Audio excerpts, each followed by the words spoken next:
মিঠুন একটি ছোট্ট গ্রামে থাকত, যেখানে নদীর তীরে একটি পুরনো বটগাছ ছিল। গাছটি সম্পর্কে গ্রামের লোকেদের মধ্যে অনেক গল্প প্রচলিত ছিল। তারা বলতো, প্রতি পূর্ণিমার রাতে সেই গাছের নিচে অদ্ভুত আলো দেখা যায় এবং বাতাসে ফিসফিসানির শব্দ শোনা যায়।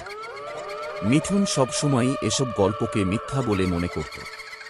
একদিন কৌতূহল বশে সে ঠিক করল পূর্ণিমার রাতে গাছের কাছে যাবে। রাত গভীর হলে মিঠুন গাছের কাছে গিয়ে বসে পড়ল। প্রথমে সবকিছু স্বাভাবিক মনে হলেও হঠাৎ করেই বাতাসে একটা শীতলতা অনুভব করল। গাছের নিচে মৃদু আলো জ্বলে উঠল, আর ফিসফিস করে কেউ যেন মিঠুনের নাম ধরে ডাকতে লাগল। মিঠুন ভয় পেয়ে পিছিয়ে আসতে লাগল, কিন্তু হঠাৎ করেই গাছের ডাল থেকে কিছু ঝুলে পড়ল। মিঠুন চমকে উঠে দৌড়ে পালাল।